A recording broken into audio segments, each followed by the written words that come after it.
sports fans from all around the globe. I am your host, Jeff Dawson, East Coast Sports Investors, and this is your midday market report for Monday, May 23rd, 2022, the last full week of May. Holy shit, June is knocking on the door. And we had a great show this morning with the bankroll, with myself and Riley, getting everyone caught up on the weekend and getting us ready for Monday, new day, fresh start.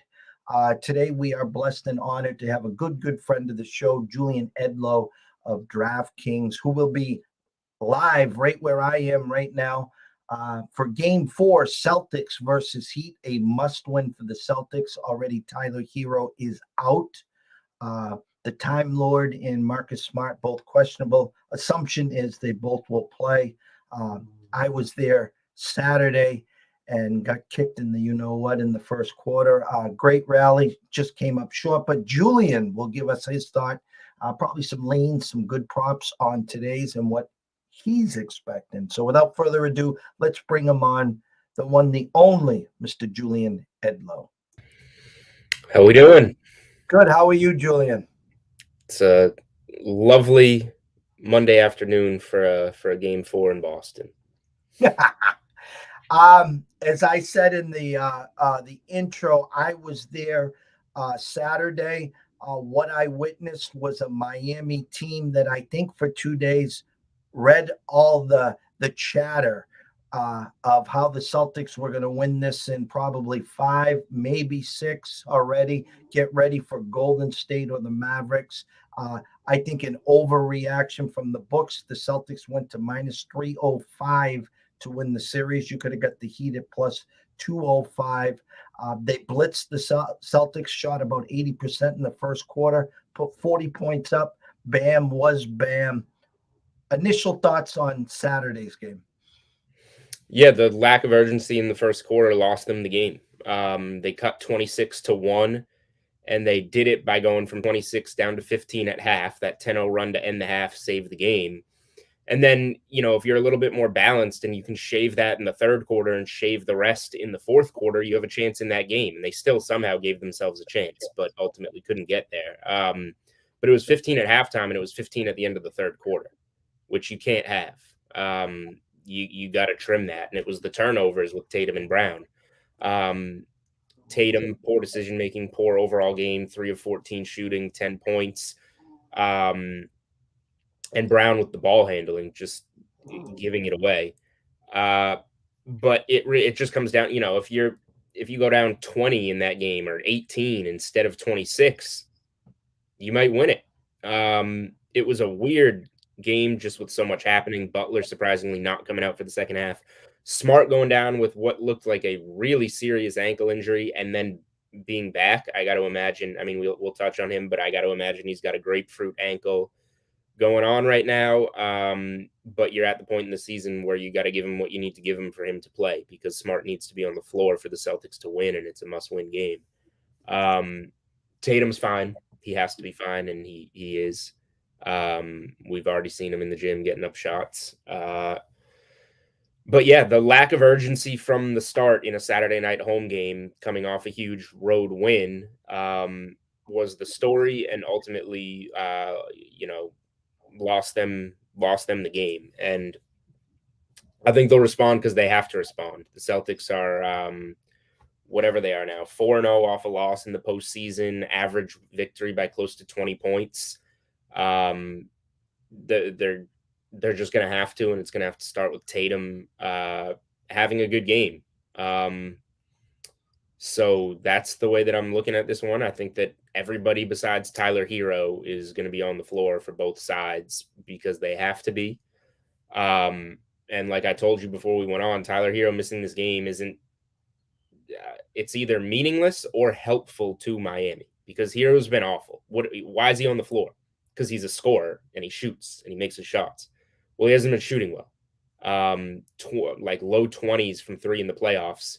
He's shooting under 7% from 3 in this series. He's not making his shots. So if you're replacing an ineffective Hero with Victor Oladipo, who maybe he makes the shots, maybe he doesn't, but he's going to be effective on defense and you're going to get hustle, the Oladipo we've seen so far has been better than Tyler Hero. So I think that I like the Celtics in the game, but I think Miami is catching a break here with Hero out, to be honest. And you were spot on.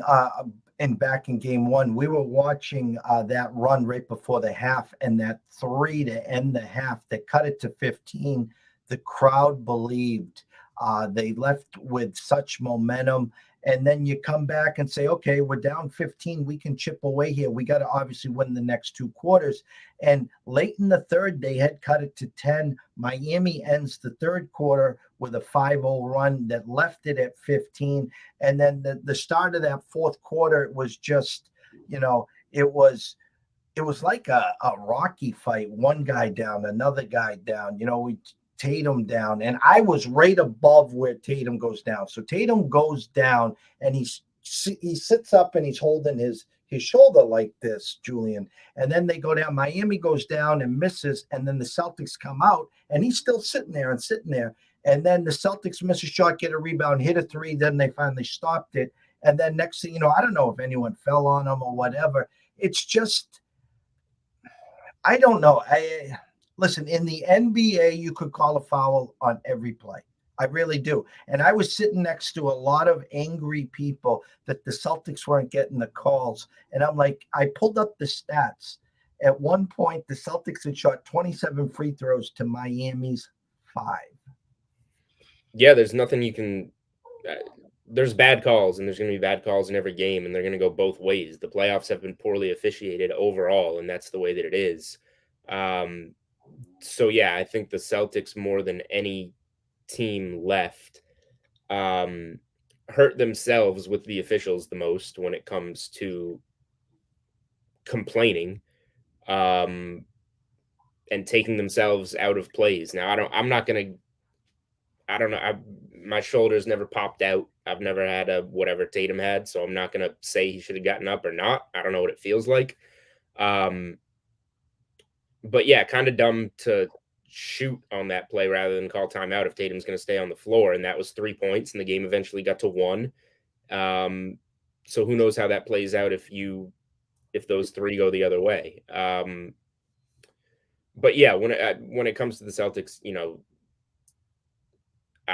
I have to imagine that it's just not going to change, because I'm sure Ime Udoka has tried to drill to them, relay the message that we all kind of see when watching these games. Like, hey, if you stop complaining and just get back on defense, wait for a dead ball, talk to the official, let them know what you want to say.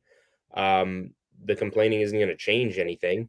And it hasn't happened. So I can't think that there's something in these next, less than a month of basketball until a game 7 of the NBA Finals would be scheduled, that's going to change any of that.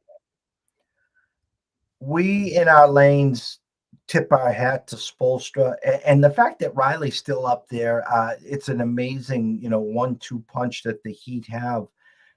Is there a big discrepancy, an advantage Spoelstra versus Udoka in your eyes?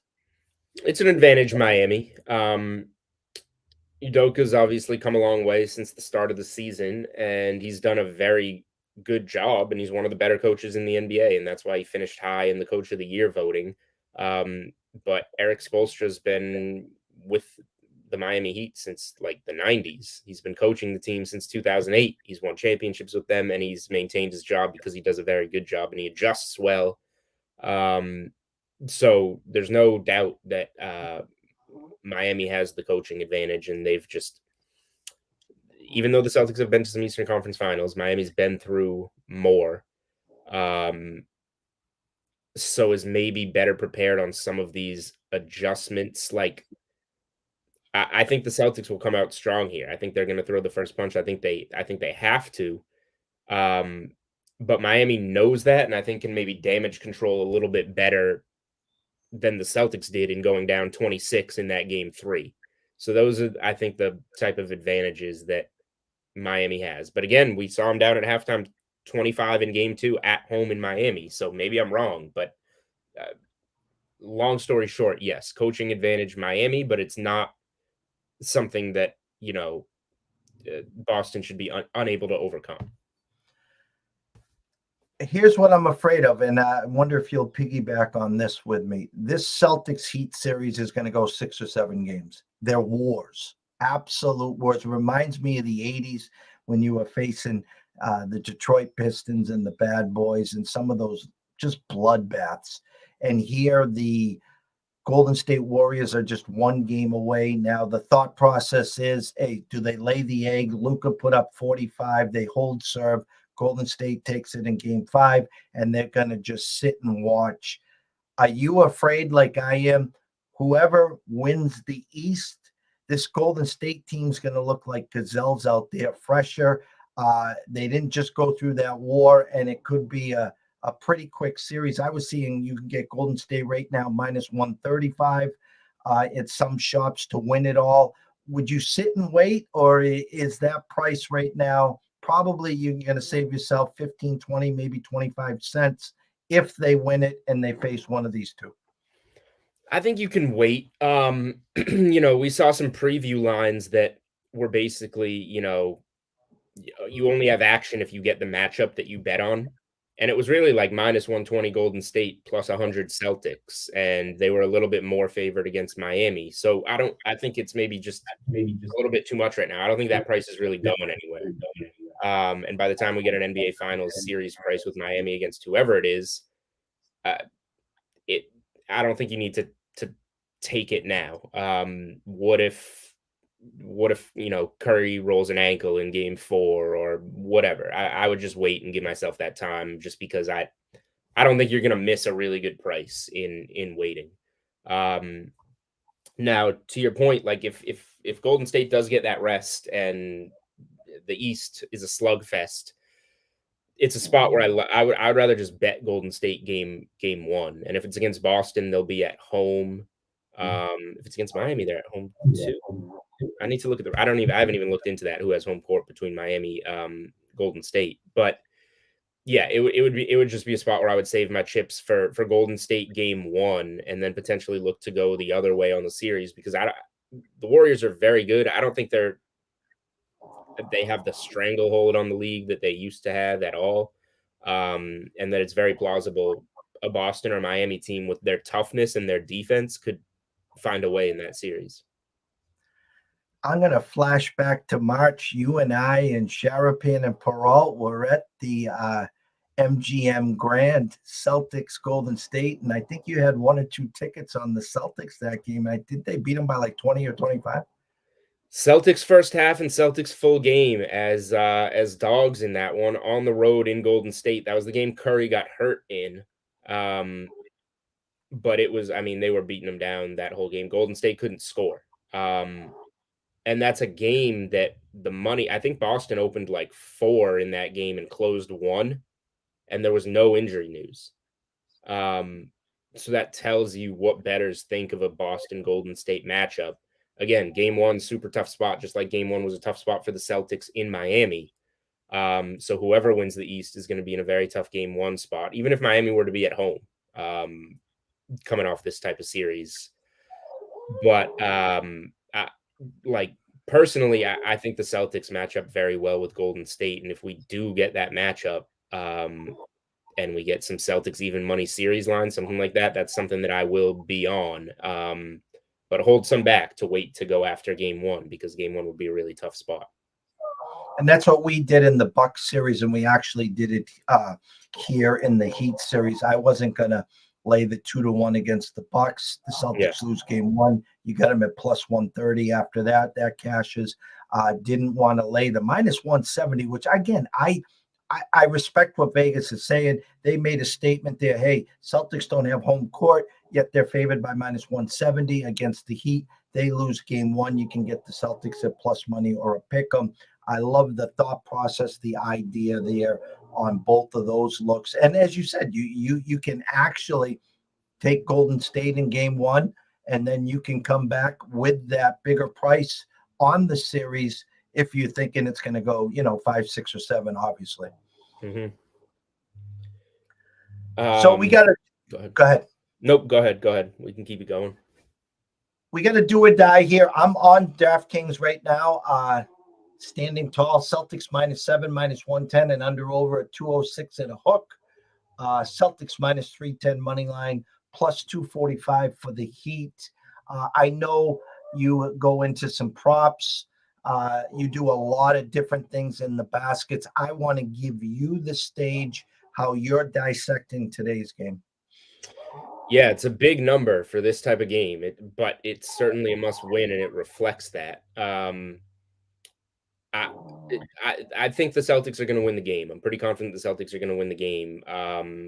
So I don't mind the number. I think they're going to come out with some urgency. So rather than lay the game, I'll probably play first half, and lay some points first half, because I think the Celtics need to come out with urgency in this game that they did not do in game 3.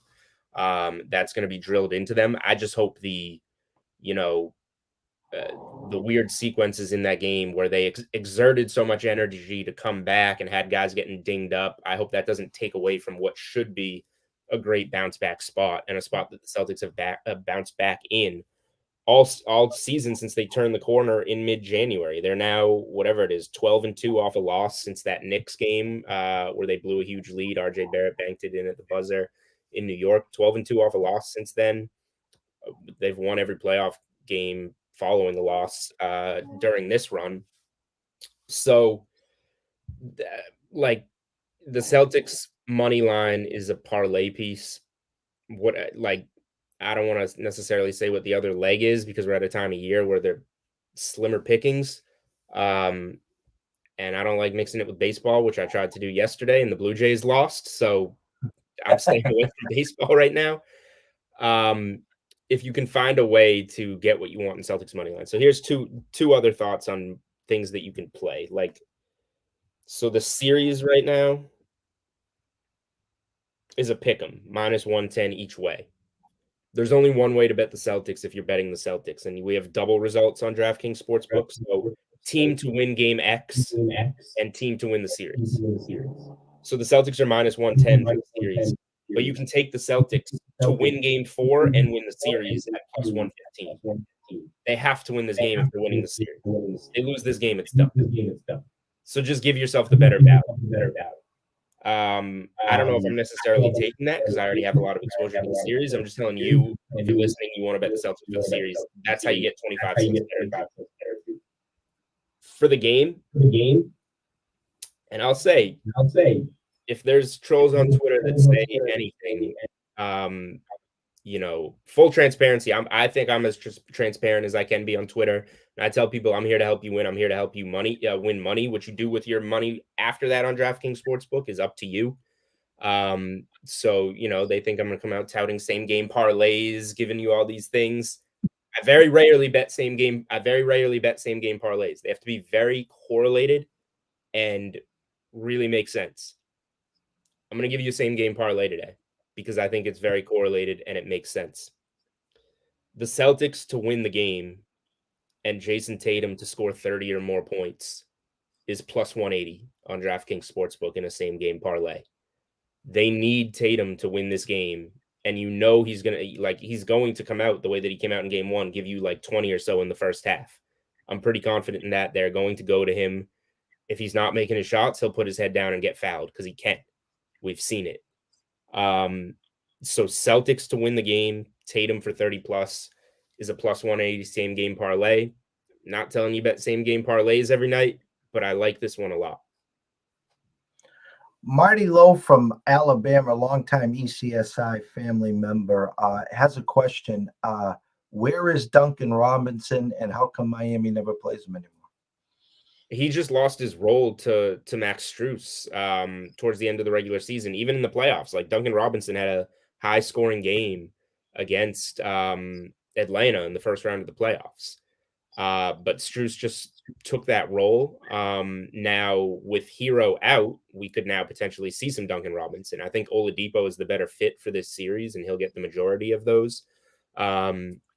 But no Hero probably means you are going to see some Duncan Robinson. But the short answer is that Strus took his job. They like what he gives. They think he can provide the same shooting, but with better defense.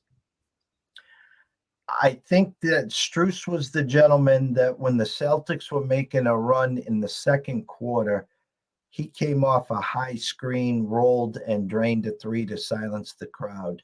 And then when the Celtics cut it to 1 in the Yeah. fourth, they ran the same play and he just drained it. And you could hear a pin drop after he drained that.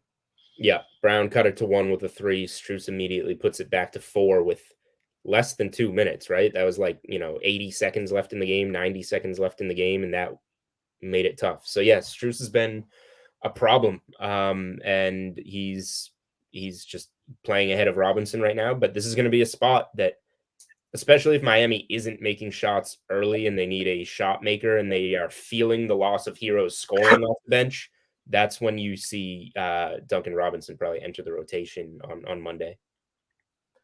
So let's just do some basic math here for a second. Celtics are 7, a little overreaction by the books in regards to the numbers that you're talking about. 12-2 coming off a loss, average win about 20 points.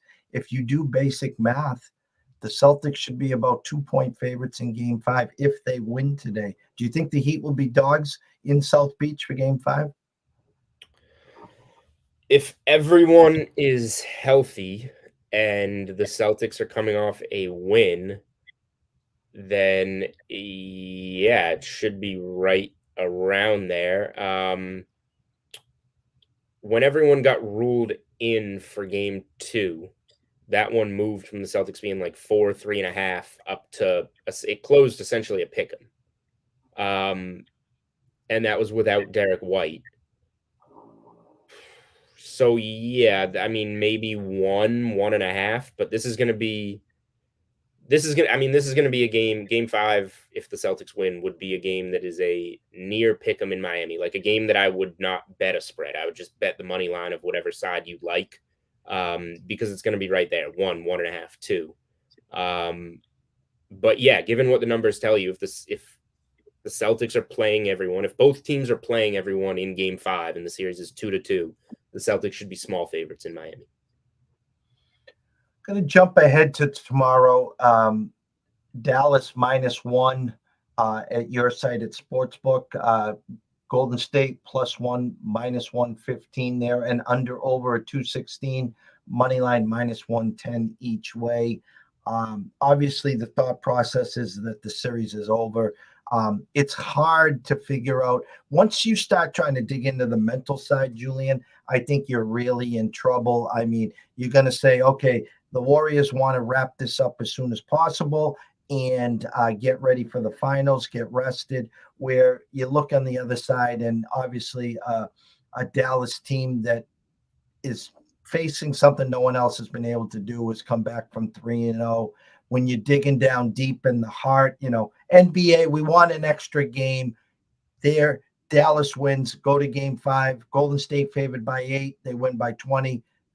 Where's your head today? Where do you think your head will be tomorrow? How can you help the general public to actually wrap around a game like that?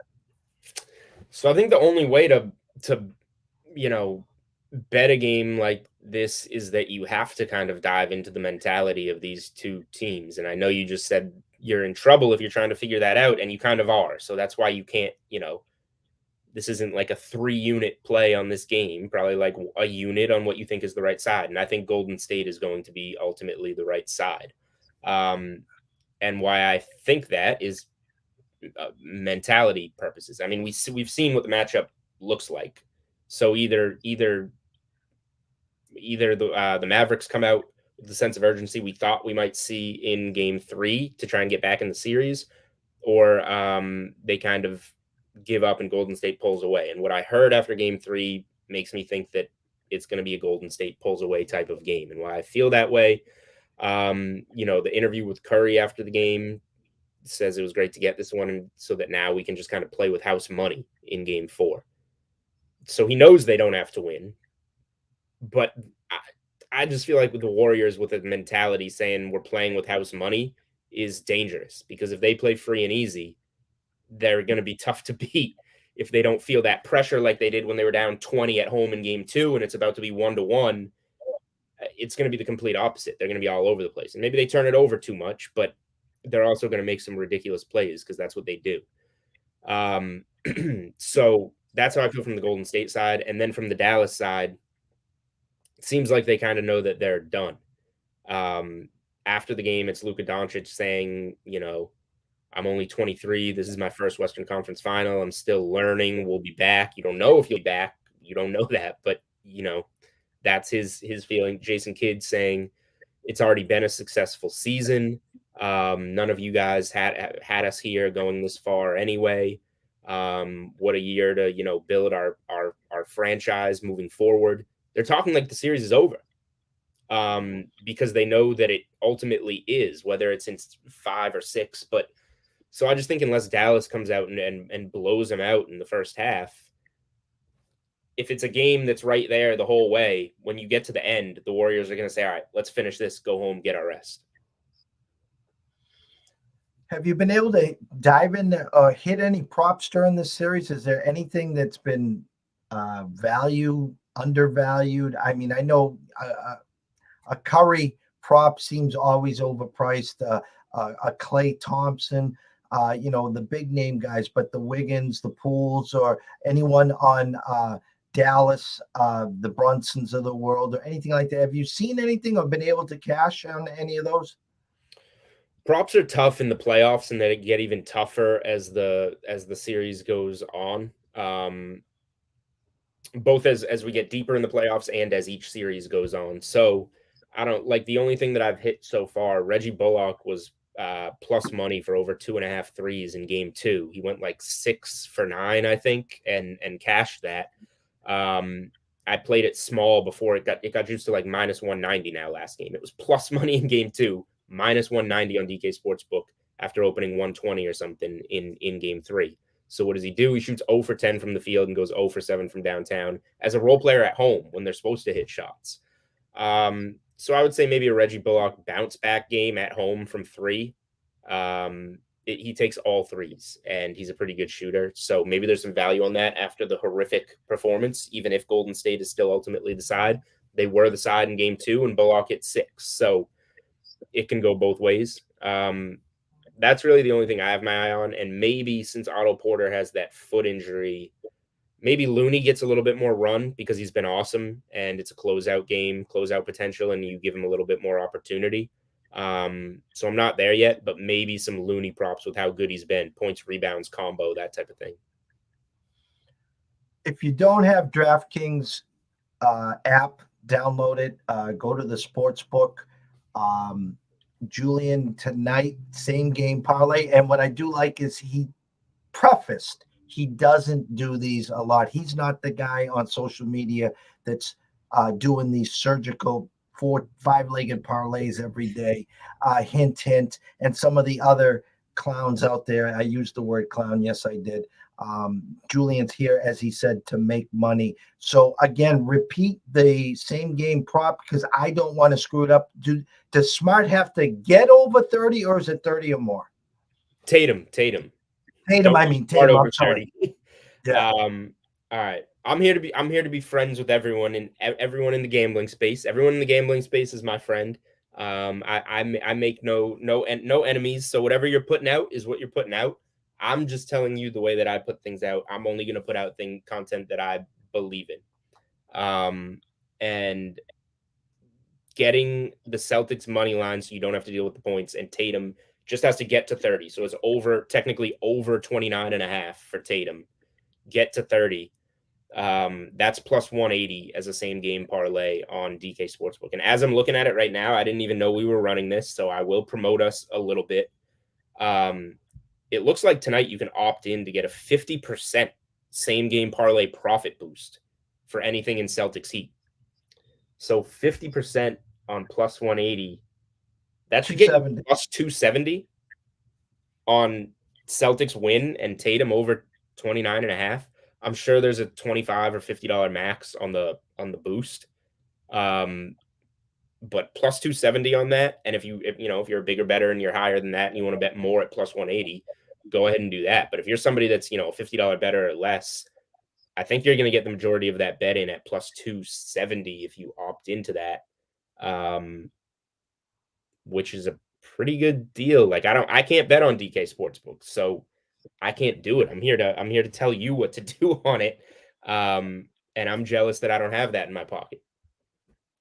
Well, we can't thank you enough. I know I'll be diving down. I love the thought of that one. I agree 100% of everything you said. I was there Saturday. There was no sense of urgency on the green in the first quarter. I think you will be privileged to see it live. You will see that sense of urgency, and I I'm think you hoping. will get Celtics win. It was electric on Saturday. It's going to be electric today. So thank everyone watching and listening. I've had the crawler on the whole time. If you're not following this guy, please do. It's Julian Edlow at Julian Edlow on Twitter. You can also get him at DraftKings, DK Sportsbook, DK Live, an amazing podcast, an Unreasonable Odd podcast. Thank you so much, Julian. Anytime, Jeff. Always a pleasure to be on with you. All right. See you soon.